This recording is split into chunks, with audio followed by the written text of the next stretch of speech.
Exam आपका जो है काफ़ी नज़दीक है, तो तैयारी को आसान बनाने के लिए हम ये सब आपके लिए कर रहे हैं, ताकि आपको जो है ना उतना टेंशन ना हो, सब सब्जेक्ट आपको पढ़ना पड़ता है, समझ रहे हैं ना।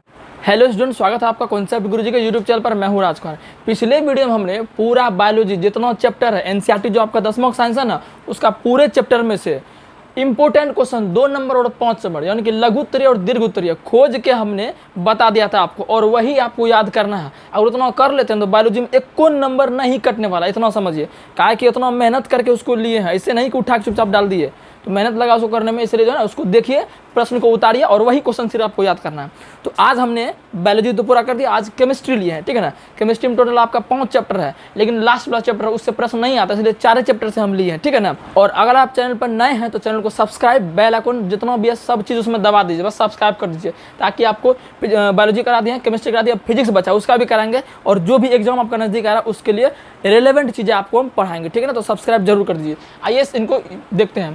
ठीक है, हम लिख दिए हैं, बढ़िया से लिख दिए हैं एकदम मार्कर में 2-3 बार इंक भर के, ताकि आपको फक फका के झलके, ठीक है ना, बढ़िया लगेगा आप देखने में। ठीक है, लिख दिया है क्लास 10th केमिस्ट्री पूरी किताब का 2 नंबर और 5 नंबर वाला प्रश्न, पूरा जो किताब है ना उसका जितना भी 2 नंबर 5 नंबर प्रश्न आपके एग्जाम में आएगा, हर बार आता है, वो हमने ले लिया है। बस इतने करने हैं, सब आपको उतार लेना। पहले देख लीजिए क्वेश्चन सब क्या है। अच्छा, ये बात क्लियर मैं कर देता हूँ। सिर्फ 4 चैप्टर से आपका प्रश्न जो है एग्जाम में आया। कितना चैप्टर से? 4 चैप्टर से, मात्र 4 चैप्टर से प्रश्न आएगा। केमिस्ट्री का चैप्टर है ना, 5 चैप्टर कौन कौन है?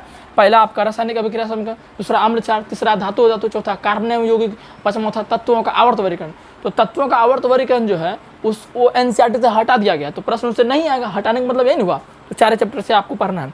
पहले हम 2 नंबर देख लेते हैं। सब चैप्टर से प्रश्न क्या है? संयोजन अभिक्रिया क्या है, उदाहरण दे। हर बार जो ये प्रश्न है आ ही जाता है, तो इस बार में पक्का आएगा, तो रट लीजिए बढ़िया से। और पढ़ना कैसे है? पढ़ाए हुए हम वहाँ प्लेलिस्ट पर क्लिक कीजिए, लिखा लगा क्लास 10th केमिस्ट्री बाय राज सर, वहाँ में सब पूरा पढ़ाए हुआ, तो वहाँ जाकर रिवीजन जल्दी कर लीजिए, ठीक है। फिर विस्थापन एवं द्विविषम जितना हम लिखे हैं ना सब पढ़ाए हुए हैं, ताकि हम चुन के दे देते हैं कि आपको कौन कौन सा याद करना है।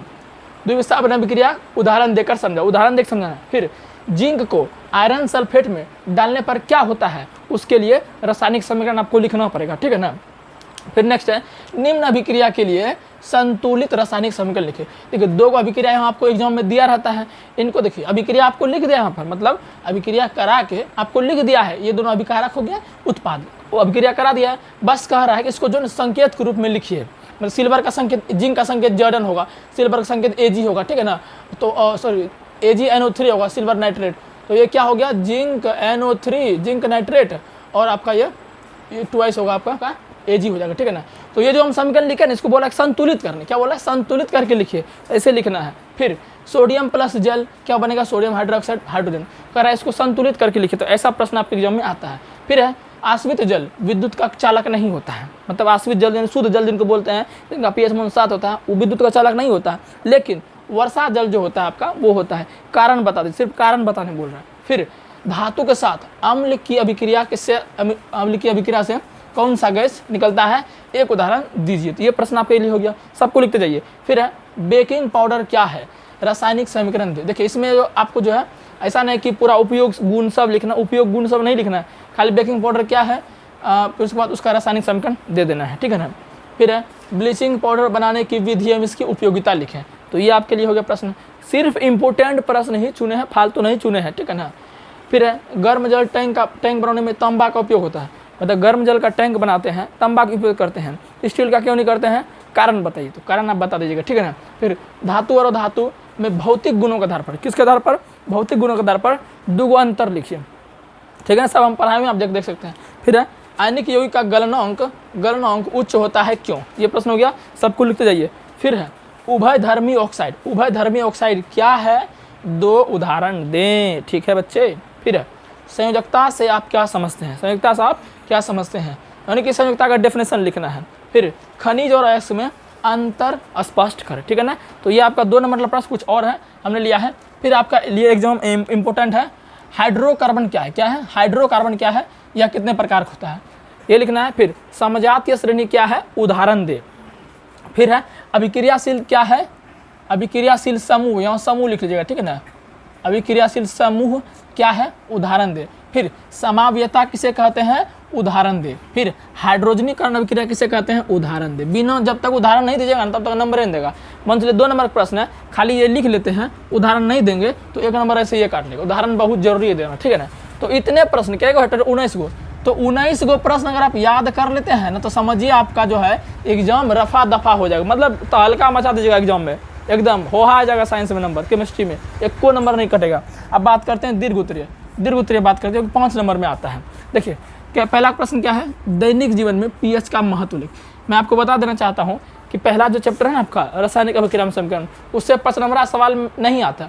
अइबो करता है तो कौन सी आता है, उसमें दे देता है संतुलित करने दे देगा। तो संतुलित तो किसके कोनो देगा, आप कर लीजिएगा, याद दे देगा। उसमें 5 गो दे देता है अभिक्रिया, वही लिखने कह देता है। तो यही जब देगा संयोजन विस्थापन, यही दे देता है। अगर पहला चैप्टर से आएगा तो दे देगा निम्नलिखित को परिभाषित करे, उसमें संयोजन या वियोजन विस्थापन सब रहता है। तो पहला चैप्टर से नहीं आता, ऐसा समझिए।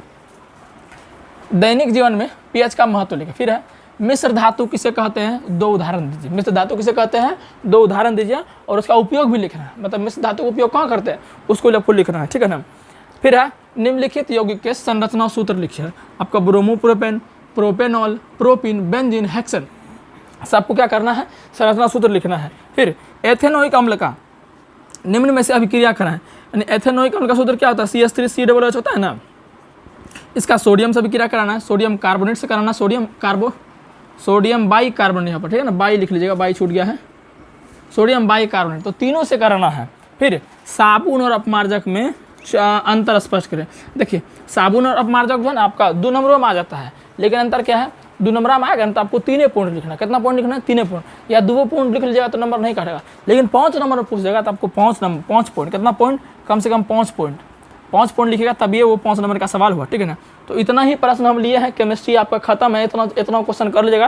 केमिस्ट्री में जितना नंबर का आएगा पूरा आप बना लीजिएगा, एक भी नंबर नहीं कटेगा। ताकि एग्जाम आपका जो है काफ़ी नज़दीक है, तो तैयारी को आसान बनाने के लिए हम ये सब आपके लिए कर रहे हैं, ताकि आपको जो ना उतना टेंशन ना हो। क्योंकि सब सब्जेक्ट आपको पढ़ना पड़ता है, समझ रहे हैं ना।